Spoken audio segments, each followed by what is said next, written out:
Hello and welcome to the show. Today is January 7th, 2023.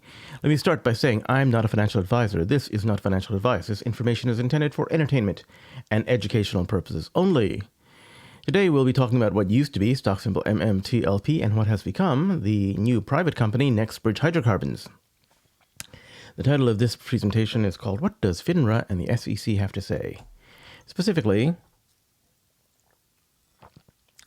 we'll be talking a lot about FINRAs Response to Roza Tawil's lawsuit. Thank you, Roza Tawil, for filing this lawsuit on behalf of the entire MMTLP community. So, thank you. But we'll be seeing what FINRA has to say in response to her lawsuit. For those who are totally unaware about what I am talking about, there is a set of videos that you can watch. I will not be going over this information. We will be moving forward. But if you want to get caught up, check out, if you want to get a general overview, check out FinraFraud. Fiasco continues on Monday. That was on my video channel. And also check out The Story is Coming to a Close. MMTLP, The Story is Coming to a Close. Both videos will offer you insight as to what's going on. The FINRA fiasco continues Monday. We'll tell you what happened with FINRA and the U3 Halt and all the weird interactions between the various agencies. MMTLP, The Story is Coming to a Close, will tell you about the company itself being Next Bridge Hydrocarbons. It will be talking about the 3.2 billion barrels of oil in the ground, the fact that it's located in West Texas near El Paso, and there are two pipelines close by. It'll give you all the details and all the info about that, how stuff was found and whatnot.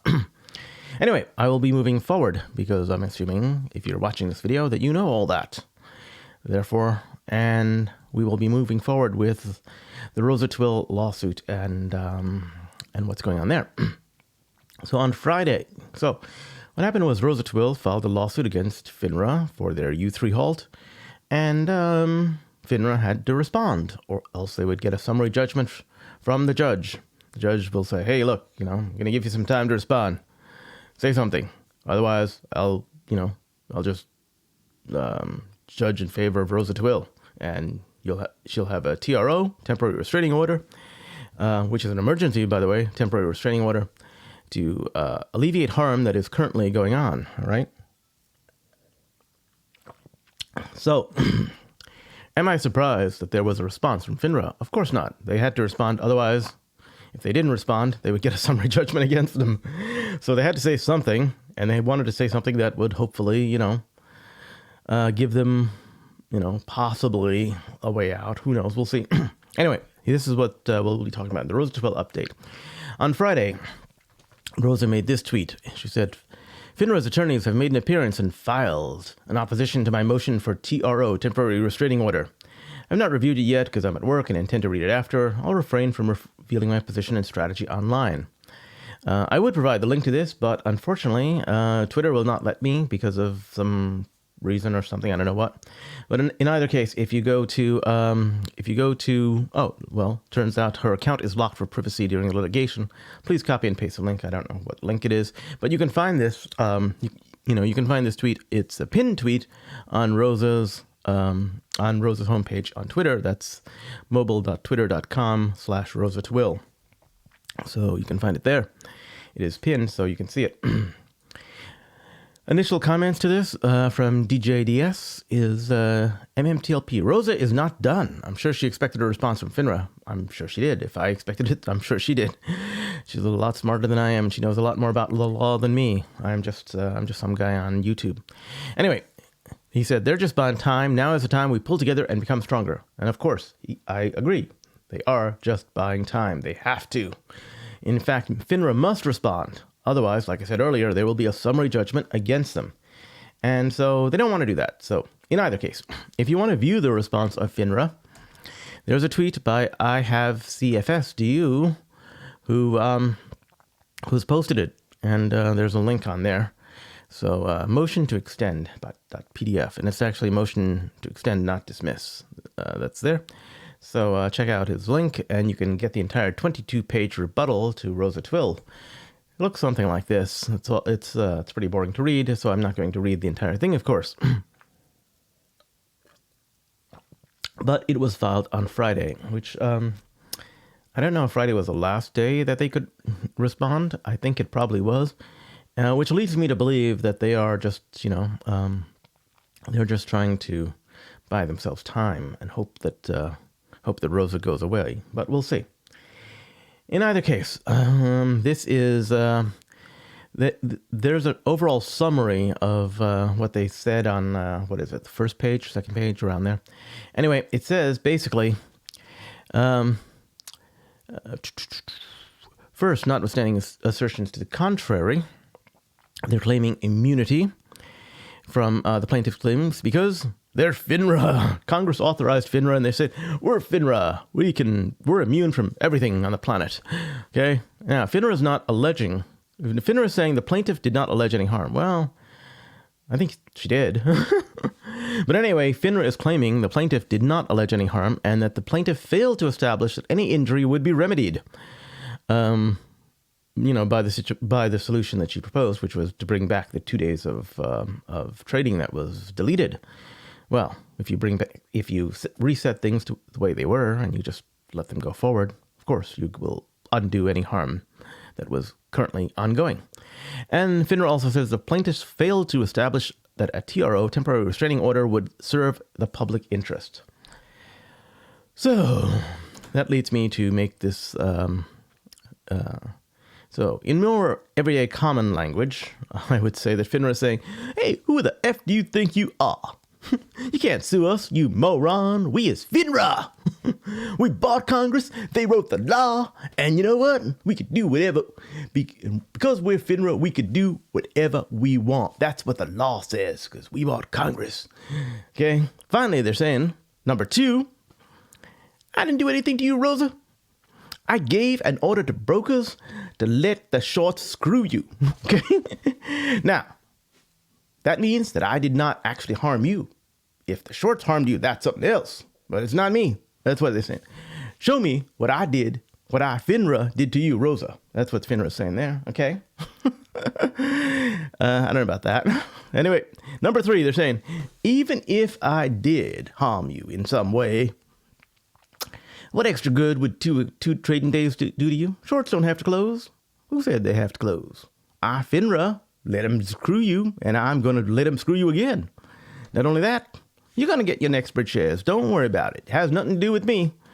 If you are not getting your next Bridge shares, well, take it up with next Bridge Hydrocarbons. They're issuing the shares. That's, FINRA is saying they're not responsible if there are too many shorts out there, and that if there are any shorts out there who've created synthetic shares, and that you may not get your 1-for-1 shares. In fact, you will, because the brokers are not going to allow that to happen. Anyway, FINRA is finally ending with, because a TRO ain't going to do squat. It's too late. MMTLP is gone, deleted, non-existent. It ain't going to help you in any way, shape, or form to get your temporary restraining order. That's what FINRA is saying.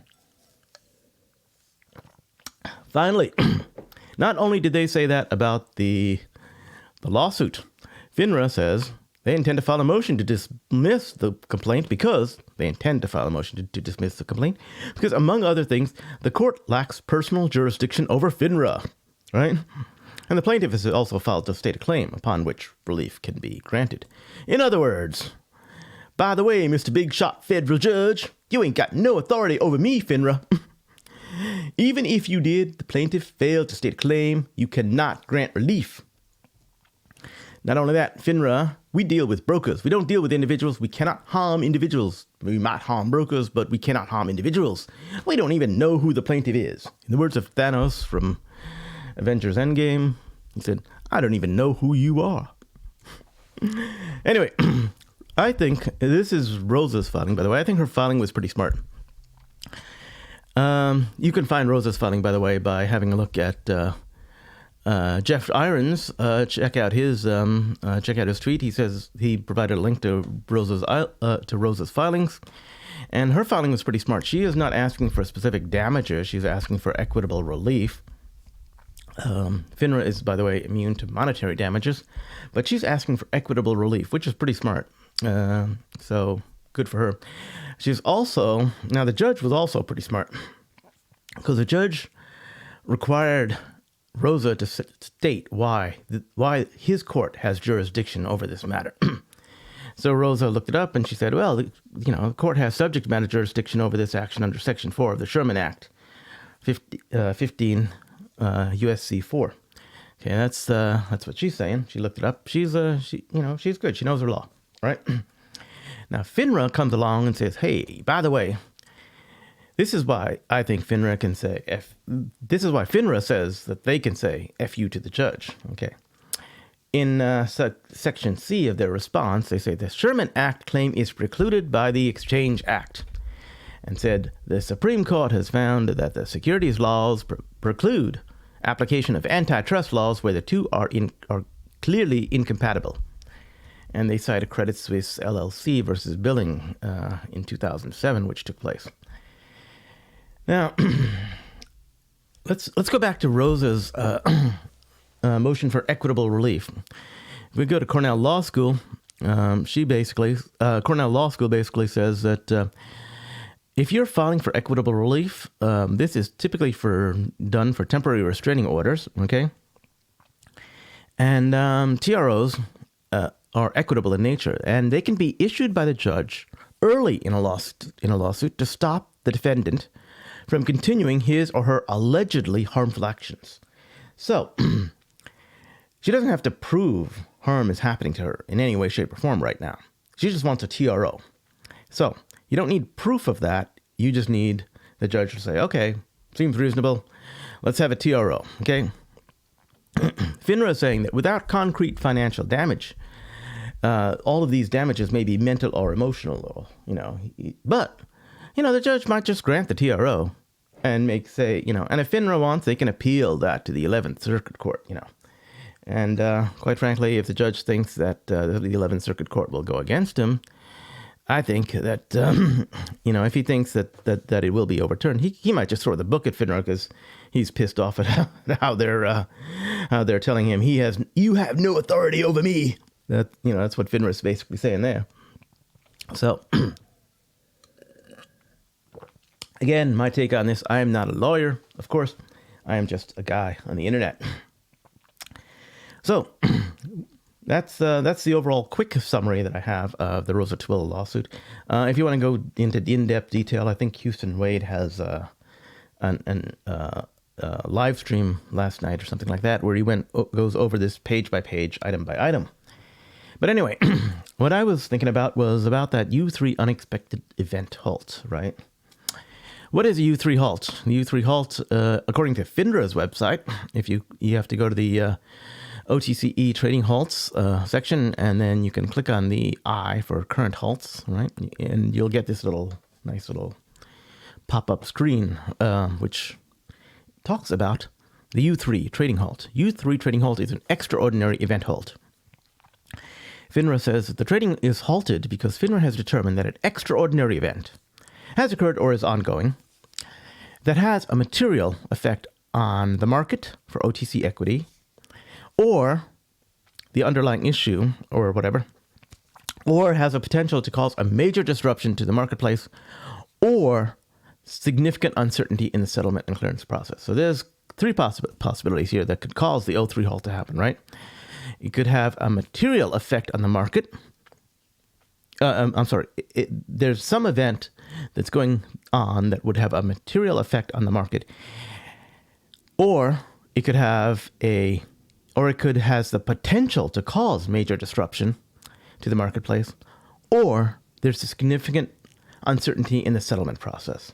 Okay? Now, did they address the reason for the U3 halt in the Roza Tawil motion? What was their response? This was their response when I looked it up. I just did a search for unexpected.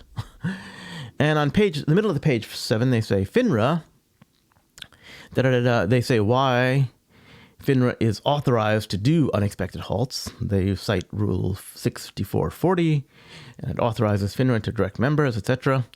FINRA may halt trading in an OTC equity if, among other reasons, FINRA determines that an extraordinary event has occurred or is ongoing, And they're saying has caused or has the potential to cause major disruption to the marketplace or significant uncertainty in the settlement and clearance process. Okay, that's what they're saying. So they're citing either major disruption or significant uncertainty.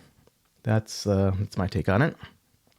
Also, if you look at page 14, FINRA is also saying, look, the plaintiff and FINRA are both saying that FINRA has the authority to issue trading halts. Okay, well, no one's disputing that. No one cares. So if no one's disputing it, why are you talking about it? But anyway, they do cite that the extraordinary event caused or had the potential to cause significant uncertainty in the settlement and clearance process for shares in MMTLP. Note that they are not saying it will cause significant disruption to the marketplace here. They are talking about the clearance and settlement process. So they're saying this is only about clearing and settlement. That has nothing to do with major disruptions to the marketplace. It could. Anyway, let's go on. The trading halt. They have on section 10, on page 10, they go over this in detail as to what is going on with the trading halt. Long story short, they didn't really say anything. Anyway, FINRA says, as discussed, blah, blah, blah, blah. FINRA determines that an extraordinary event has occurred or is ongoing that has caused or has the potential to cause major disruption to the marketplace or significant uncertainty in the settlement and clearance process. In light of the timing of Meta's company-related action and the imminent cancellation of MMTLP shares, FINRA exercised its authority under the rule and directed its members to halt trading and quoting in the MMTLP shares because of the potential uncertainty in the settlement and clearance process for any transaction executed after December 8th. And they don't talk they no longer talk about major disruption to the marketplace, okay? Because as far as FINRA is concerned, this should not cause a major disruption to the marketplace. They have now limited the scope of their argument to significant uncertainty in the settlement and clearance process. Well, that's very interesting. That might be a mistake on FINRA's part, by the way, because if it's just uncertainty in the settlement and clearance process, well, there are ways around that. Anyway, let's move forward. Specifically, the industry standard settlement and clearance process cycle takes 2 days. Everyone knows this, of course. This is nothing new, but they are reciting it in case a judge does not. Again, here, because of this standard 2-day settlement cycle under federal securities laws, transactions executed in MMTLP shares after Thursday, December 8th, generally would not be able to settle by Monday, December 12th. Okay. Investors whose purchases of MMTLP shares did not settle by December 12th would not be record owners of MMTLP shares and thus would not be identified as entitled to receive the distribution of NextBridge shares as part of the spin-off. And they cite number 8. Now, according to the S1 that was filed, the date of record is December 12th, 2022. The date of distribution, however, is December 14th, 2022. The reason for the 2 days of the difference between the date of record and the date of distribution is that it gives you 2 days for things to settle. Okay? So you could be a shareholder on the 12th with possibly unsettled shares that would have settled by the 14th. Okay? Settlement can take place then. And on the 14th, you would get your shares. That is standard. That is standard operating business. Anyway, that's why that was written that way in the S1. That's why almost all dividends have this 2-day period between the date of record and the date of settlement. The date of record and the date of distribution. In addition, all MMTLP shares would be immediately canceled by Meta after the spinoff. The spinoff is supposed to happen on the 14th. Again, not the 12th. Finally, NextBridge prospectus explained the common stock of NextBridge is not and will not be publicly traded and will not be eligible for electronic transfer through DTCC, book entry system, or any other established clearing corporation. That's fine.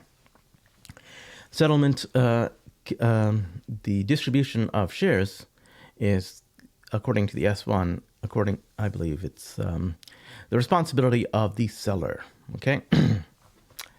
So, there you go. In light of these facts, FINRA determined that further trading in MMTLP after December 8th, 2022 had the potential to cause significant uncertainty in the settlement and clearance process for shares in MMTLP. Well, after December 8th, if you're distributing on the 14th, you have 1, 2, 3, 4 days to settle there. I mean, on December 8th, you got 4 days before distribution, so you got 4 days for settlement there. That should be plenty, okay? On December 9th, 2022, FINRA directed its members to halt trading and quoting in MMTLP shares and explained that the halt will end concurrent with the deletion of the symbol effective Tuesday, December 13th. Okay. So that is a meaningless statement because that was in the S1. Everyone knows this. But, I mean, FINRA is at least acknowledging the S1. So that is good. So FINRA has determined that further trading in MMTLP after December 8th had the potential to cause significant uncertainty in the settlement and clearance process for shares in MMTLP, to which I would say, I don't think so. It doesn't quite ring true to me. And again, let me show you the calendar for why I think that's the case. FINRA comes up on the 8th of December, which is right over here, and says, hey, we're ordering a U3 halt. They have to order this on the 8th of December because the U3 halt takes place, or it starts on midnight of, the 0 hour when everyone's asleep of the 9th, right? So on the 9th, you can't have trading.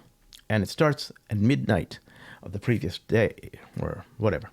It starts between the 8th and the 9th on midnight. So they have to issue the order on the 8th, okay? The order was issued on the 8th. But FINRA also issued on the 6th a daily list, and on the 8th a daily list. And on the daily list, they say what's going to happen. But not only that, FINRA had a long time to go through this because Bridge Hydrocarbons issued the 424B, okay, on the 23rd of November. FINRA had a long number of days to digest the 424B, which basically only added in the final days of when the date of record is and when the date of distribution is, and it's generally believed that the date of distribution would be 2 days after the date of record. So it's nothing new there. FINRA had all this time to come up with that, right? And say, hey, if this is going to cause an uncertainty in the settlement process, they can certainly respond during all that time. Not only that, the S1 became effective on November 18th, according to the SEC. FINRA could have responded at that point. The S1 amendment number 4, or version number 4, was out by the 9th of November 2022. Okay, that's about a whole month before any of this happened, a whole month. Not only that, Bridge Hydrocarbons, they issued the very first S1 filing on July 15th, 2022. FINRA had so much time. They had tons of time to figure all this out and try to prevent any quote-unquote uncertainty in the settlement process. And I don't think there was uncertainty in the settlement process because you got 2 days anyway. Okay, so FINRA had months to read and understand the S1. Not only that, the question comes up, why didn't they act earlier? Why did they wait until December 8th, at which time they had to issue a U3 halt? Why did they have to wait till December 8th? And to me, that sounds extremely suspicious. The dates on the calendar do not lie. That's the way I look at it. Finally, let's look at the daily list. Okay, the daily list for FINRA is here. As we can see, now I mentioned the daily list earlier. The daily list for FINRA, if you look up the dates between December 1st and the 9th, right? We see that there were 2 items on the daily list with regard to MMTLP. On the 6th, there was a daily list that was announced, and on the 8th there was another one. This is the one from the 6th. You can halt or pause the video if you want to read this in detail. And here's the one from the 8th. Again, on the daily list. Basically, on the 6th, they're saying that shareholders with settled positions as of 12/12 will receive 1 share of Bridge Hydrocarbons, okay, for every 1 share of MMTLP held on the pay date of 12/14. 2 days, okay? If you're settled, then you'll definitely get it on the 14th, right? If you're unsettled, then you got 2 days to settle, okay? So it shouldn't be a problem. But anyway, they're just stating what's guaranteed to be true. If you are settled on the 12th, you will get it on the 14th. You have to, right? Because you're settled. Purchases after 12/8 will not receive the distribution. Now that is something that FINRA basically modified to the S1 filing. The S1 filing basically said the date of record was the 12th, and that you would get the distribution on the 14th. But FINRA decides to modify it such that it is on the 8th. So why are you stating that? Why did you modify it in the first place? FINRA made the modification to change the S1 from the 12th, being the date of record, to being the 8th. Okay, so they're clarifying. If you got it on the 8th, you're not going to get it. And they're saying, this is what FINRA says. And it will not be quoted X MMTLP because MMTLP will be canceled effective 12/13/2022. Then on the 8th, they made an announcement. It would not be canceled. They used the word deleted because deleted is different than canceled. Canceled basically means it will cease to, it will not exist anymore and never have existed. But deleted apparently means that it has existed and will cease to exist.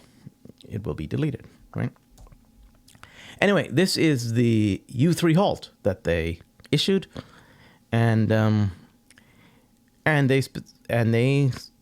U3 halt that was issued here is less informative. They say FINRA has determined that an extraordinary event has occurred or is ongoing that has caused or has a potential to cause significant uncertainty in the settlement and clearance process for shares in MMTLP, and that therefore halting trading and quoting in MMTLP is necessary to protect investors and the public interest.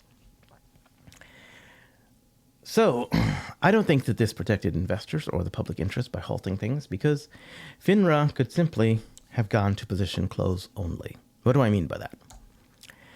By going to position close, if you are long, this means you are someone who owns shares. You bought your shares some time ago, and your shares have already been settled if you're a long. Okay? If you're a short, you sold shares that didn't exist a long time ago, and you sold those shares a long time ago. Whoever bought those shares have settled shares. But you as a short need to buy back those shares, and you have an obligation to buy back those shares. Okay? If the stock ceases to exist, you're not buying back those shares.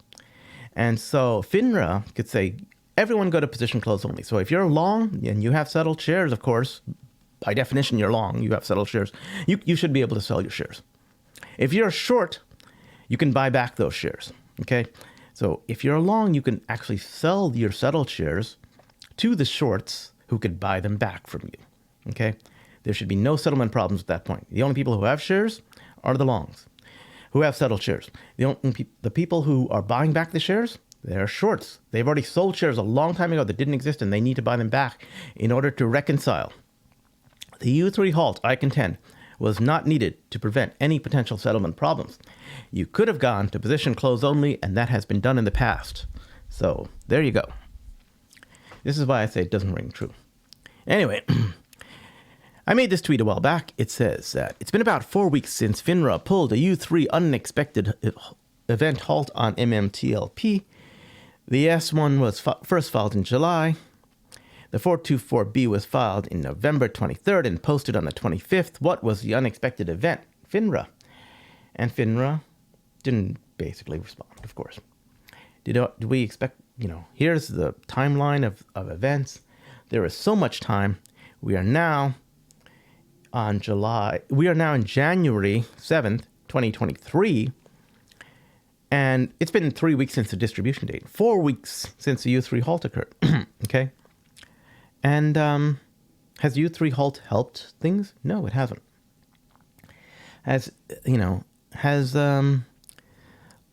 When the U3 halt occurred, right? The halt occurred on the 9th. We have all this time now, and it's actually caused more problems. It's not something that I would have done. I think this is a mistake on FINRA's part. I think it is a panic reaction on FINRA's part. Anyway, here's what I think happened. Okay, I think that the unexpected event did or the unexpected event or whatever event did occur the extraordinary event did occur on December 8th. On December 8th, what happened, right? There were 13.7 million shares of volume trading on MMTLP. 9.5 million of shares were short volume. 9.5 million was short volume. That drove the price down from $7 down to $2.89. And that's what I call manipulative naked shorting. Okay, those shares were not available. Those shares were naked shorted. I think FINRA knew that. Now, because of the FINRA halt, okay, shorts could not close the position. But I think the shorts already pre-decided they weren't going to close their position. They were going to go bankrupt as far as they were concerned. They're going down with the ship. And so they expanded the short interest as much as possible. They said, hey, look, if we're going to go down with this ship, we're going to drive the price of this stock down via massive naked shorting, because we can only go bankrupt once, and we can limit our losses by saying the price of the share at the last trade was very, very low. Okay, so that's what they were trying to do. They were trying to drive the shares price down. They knew they were trapped, and they just said, okay, screw it. We're going to be screwed anyway. We might as well massively naked short this, and that's what they did. Now, FINRA and the DTCC possibly just discovered this, okay? And they said, hey, look, there's no way they're going to be able to deliver 9.5 million shares by 12/12, which is T+2 settlement. And maybe that was what they found. Maybe that is a settlement issue that they're talking about, right? Maybe that's the real settlement issue. Or maybe it's an even bigger problem than that. Maybe it's going back through all the trading of MMTLP. Let's look at MMTLP prices. By the way, this is a list of MMTLP prices that I downloaded from Yahoo Finance. It is no longer available because the symbol is not there and you cannot get it from Yahoo Finance. However, good news is, after I downloaded these MMTLP prices, which include open, high, low, close, adjusted close, and volume, I uploaded it to GitHub, and you can download this. Just go to the link provided, hit code, and click on download the zip, and you will get a bunch of files, including MMTLP prices, which is this file, and you will be able to see that. Now, why am I looking at MMTLP prices during this time? I'm looking at it because I looked up, I can plot all the volume for all the daily volume of the lifetime of MMTLP trading. Okay, this is a lifetime of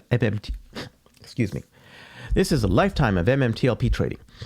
And what do you notice? On the very last day, there was huge amounts of volume, 13.7 million shares of volume, which is the highest volume in the entire history of MMTLP trading. The next highest daily volume was on 10/8, and that was the first day of trading. I think 10/8, 10/7 was the first day of trading. The U3 halt by FINRA happened on 12/9. Okay, U3 halt happened right after the day of highest volume.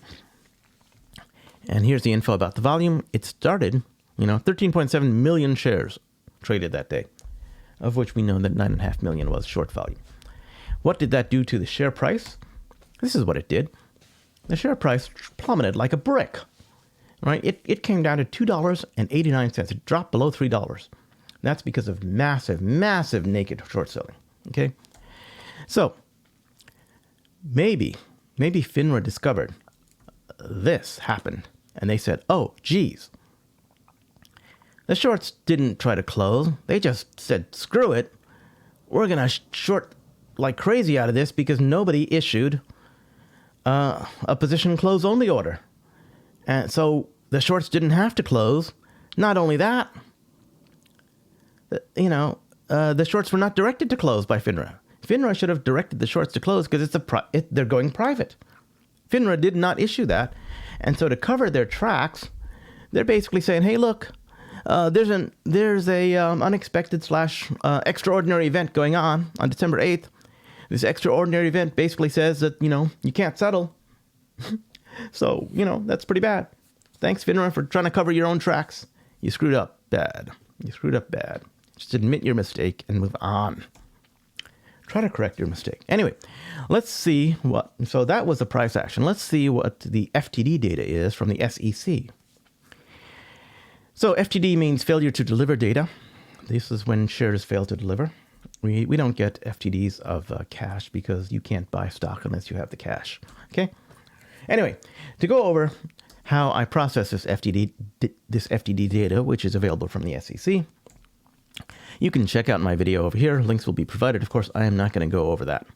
This is a video I did on a little over a year ago, January 5th, 2022. How I process financial data. Check it out, and it'll give you all the details. Anyway, this is the FTD data that I get from, or this is a portion of the FTD data after processing that I've done. I added one more column to the right, which is a count of the days. So every single day, we're counting 1, 2, 3, 4, 5, all the way down, right? And I'll explain why I did that later. So this is the FTD raw data. And if we scroll all the way down to the bottom, we see that there are 249 days. Okay? 249 days of trade. So there were 295 days of trading, but there are 249 days of FTDs, failures to deliver. Okay? Now don't forget, like I said earlier, there are 295 days of trading in the previous, from previous slides ago, right? Because we see 295 days, right? So there are 295 days of trading, and yet there were 249 days of failures to deliver. Almost every single day was a failure to deliver. Then what I did was I took the FTD data and I segregated out what the trade date was, right? The FTD data provides a settlement date. It doesn't provide the trade date. We know from T+2 settlement that the trade date is 2 days earlier than the settlement date. So if something was traded on the 15th, if something was settled on the 15th, it traded on the 13th, okay? That's the way that works. So let's look at what the FTD's data looks like, right? We have the FTD data now, quantity fails. Let's just plot that. And we get this, okay? Now, we see huge amounts of FTDs on that happened on the trade date of the 13th, okay? And the interesting thing here is we see zero FTDs on the 12th. Does that look right to you? There was tons of FTDs when there was tons of volume before, but no FTDs now. Anyway, this is a linear chart, and it's hard to see details in a linear chart because you go up to 2 million, and it's hard to see how much FTDs are. So I put this on a logarithmic chart, okay, on a log scale, so we can actually see some details now. So the log scale shows details because, we can see from if there are 1 to 10 FTDs, if there's 100, 1,000, 10,000, 100,000, or a million, we can see what the chart looks like. It gives us much more info. Anyway, let's look at the last day. The last day for settlement, they're saying, is the 12th, which was the last trade day. It was the 8th. They're saying there's 0 shares. 0 shares. Wow. That's really interesting. Because do I believe that there are no FTDs on the last day of trading when 13.7 million shares of volume occurred, 9.5 million was short volume, and there are 0 FTDs, 0 failures to deliver? You mean market makers weren't involved in this? I don't know about that. I don't know about that. This leads me to believe that the FTD data from the SEC is incomplete or missing. Because, as we see, there were 250 days of FTD, about 250 days of FTDs and 295 days of trading. Almost every single day had an FTD, but not quite. There's some days that didn't have any. And in that case, they had 0. I previously believed that there were days when there were no FTDs. But now, seeing that there are no FTDs on the last day when there was huge amounts of volumes, I'm thinking maybe the SEC data, the SEC failure to deliver data is incomplete or missing, right? They might be missing some days that are actually should be there. So I had a look. And how can I cross correlate this? Because, the only place you can get the FTD data is from the SEC, right? They're the global keeper of all of this info, right? Well, no, it turns out it's not. FINRA themselves has what's called an OTC threshold list. So what is a threshold? And if we look at the OTC threshold list, MMTLP has been on the OTC threshold list every single freaking trading day from the 14th of October until the 12th of December. Okay. Every single day, right? We can see, we scroll down. It's the OTC threshold list. Not only that, all the way down to the 12th of December. Now, trading should have stopped on the 8th, because if we look back on this, right, they say trade date. They don't say settlement date here. They say trade date. Trading should have stopped on the 9th. Trading should not have occurred on the 9th and the 12th. But according to them, it kept going all the way. According to FINRA themselves, trading happened on the 9th and the 12th, even though they halted it. Okay? But in any case, what is this OTC threshold list here? FINRA, if you click on this little eye icon, which is right over here, if you click on this, you'll see what FINRA says about the threshold security. Here's what FINRA says. Whoops. FINRA says that the threshold securities is, let's just zoom in a little bit on what they say, because they say there's two types. There's Rule 203. Where's my mouse? I can't find my mouse. Anyway, they say there's Rule 203, but they also talk about, let me go back. They also talk about Rule, here it is. They talk about Rule 4320. And if we look back, MMTLP triggers Rule 4320. It doesn't trigger the reg show threshold flag. It triggers Rule 4320. So let's just look at what this Rule 4320 is. Okay, that defines the threshold security as an equitable security of an issuer that is not registered, blah, blah, blah, blah, where for 5 consecutive settlement days, there's an aggregate failed to deliver position at a registered clearing agency of 10,000 shares or more. Bang, right there. Every single day you're on that threshold list, that means you've got over 10,000 fails to deliver, right? That's what that's what FINRA says. FINRA says that there are over 10,000 fails to deliver because, as you know, once you're not there, you're off the threshold list, baby. And what happens here? If we look at the FTD data from the SEC, they say that on the 11th of, they say that on November 11th settlement, which works out to November 9th, that there's no FTDs there. What does FINRA say? What does FINRA themselves say? FINRA says, no way, baby. FINRA says, no way. There are FTDs greater than 10,000 FTDs on the 9th and the 11th. Doesn't matter which date you pick. They say, hey, greater than 10,000 FTDs. Why is the SEC data listing 0? What is going on there? Okay. What does the OTC threshold list say about the 12th? The settlement on the 12th, which is trading date on the 8th.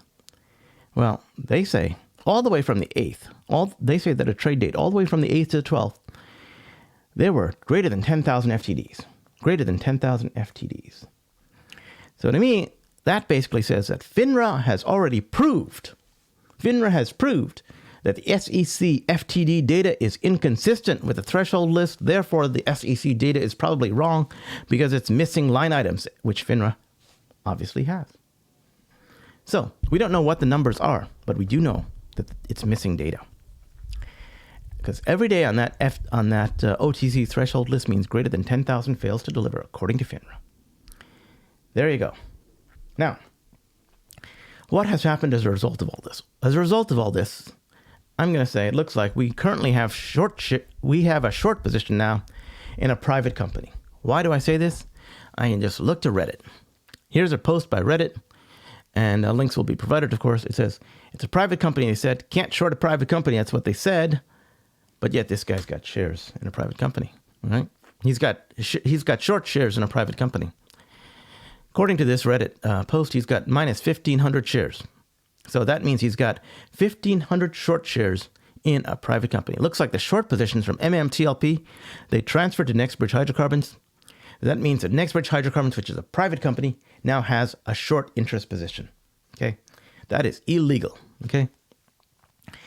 Now, as far as FINRA was concerned, FINRA, according to the U3 Halt, right?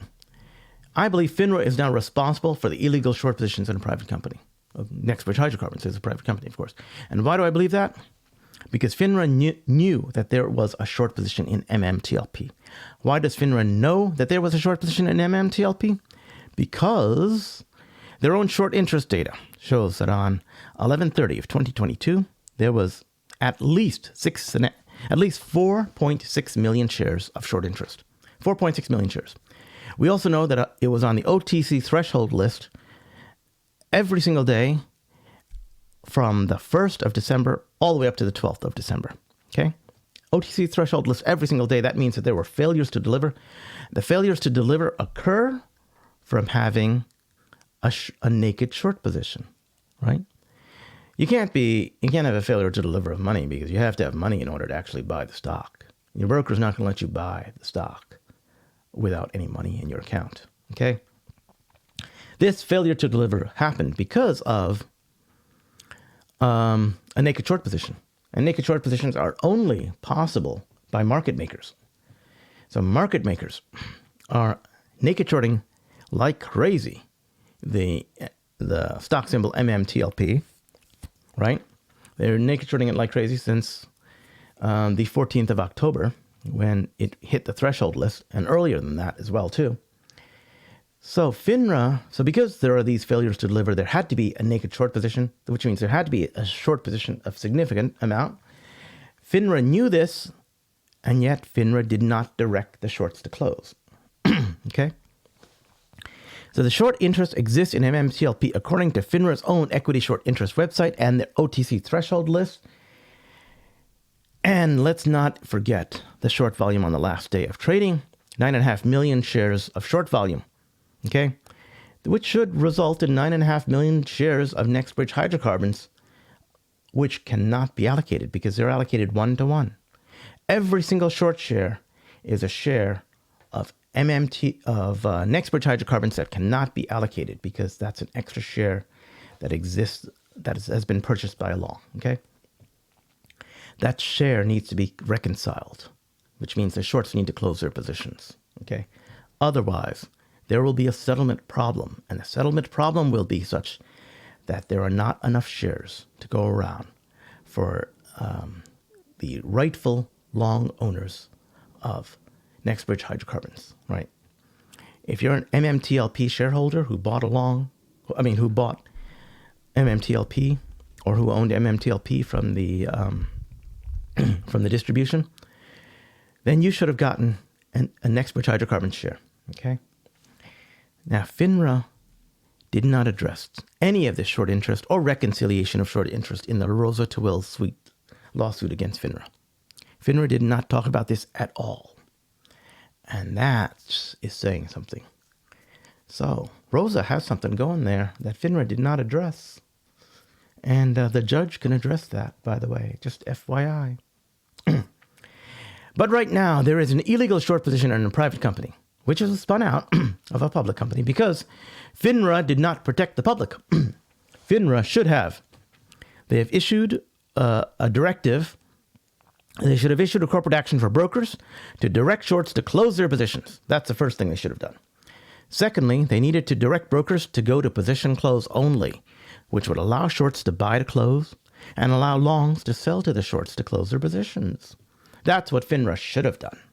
Did they do that? No. So that's FINRA's failing right then and there. Own up to your mistake, FINRA. Let's talk about the SEC. Now, remember I said that the SEC has, missing data. What about the SEC?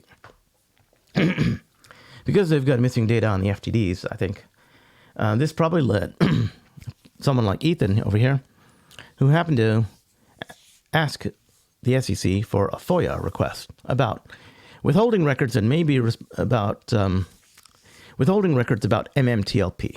Okay? He said, hey, we'd like to get Freedom of Information Act. Give us some information about stock symbol MMTLP because we think that you're hiding something. What does the SEC say about that? They say, yes, we are hiding something. We are withholding records that may be responsive to your FOIA request because we're exempt. We're exempt from telling you anything. Why are we exempt? We're exempt because we are actually doing a law enforcement procedure. We have an active investigation into MMTLP. We're investigating something about MMTLP, and because we have an enforcement activity, an investigation that's going on, we're not going to tell you squat because that may hamper our investigation. Is the SEC investigating FINRA? Because that's who they should be investigating. Shouldn't the SEC be investigating FINRA? And maybe look at them under RICO, because, this could be, this could be a RICO charge here. Come on, SEC. Investigate FINRA. That's what you should be investigating. In conclusion, this is what I think. The judge just might be pissed off enough about the response from FINRA that he might just say, hey, look, you know what? I'm going to grant the TRO. He doesn't really need any reason. If he just thinks, hey, if he's pissed off, he can grant the TRO. He can say, hey, look, I'm going to grant, it's a temporary restraining order. Don't worry about it. It's temporary. If you want, you can appeal it. Go to the 11th Circuit Court. The judge can say that, right? And even if the judge believes that his TRO will be overturned, he might just throw the book at FINRA. Why not? Hey, temporary. Get this taken care of. Temporary restraining order. And then it'd be up to FINRA to suddenly, have emergency TROs against the TRO. So the opera ain't over yet until the fat lady sings, right? And she ain't sung yet. Let's see how this judge rules, okay? So I think that this can still happen, The judge just has to get pissed off, because quite frankly, if I were the judge, I'd be pissed off at FINRA. They're saying, you have no authority over me? Well, let me show you how much authority I do have over you, FINRA. I have enough authority to issue a TRO. And if you want, you can go to the 11th Circuit Court and have them issue a TRO against my TRO. Man. Because by the time this actually gets settled, if the judge issues a TRO and actually says, just go back in time for 2 days, force the shorts to close, get this thing done, then, and then it's up to FINRA to try to scramble, to try to cover up and hide and do whatever it is they want to do. Anyway, what do I think? Regardless of the Roza Tawil lawsuit, I think the next Bridge Hydrocarbons private shares has always been the key. Okay, personally, I think that when you spin out to a private company, that is the key. FINRA did a U3 halt, and that was a panic move by FINRA. They hit the panic button.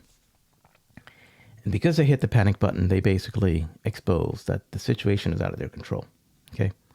The question I have is, why did they panic?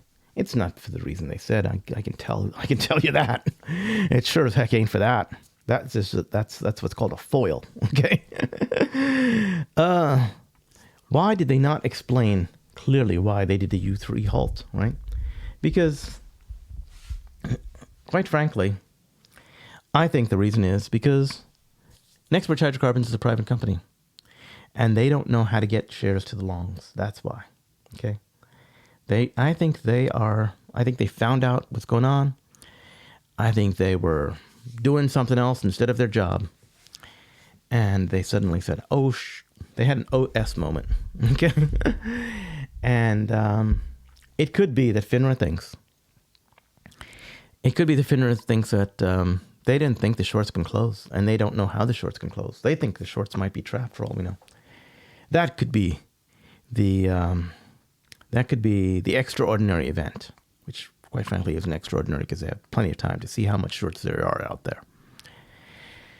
In either case, who's left on the bag right now? The current bag holders. Those are the brokers. The brokers have to get you Next Bridge Hydrocarbons shares. This was always a problem, I believe.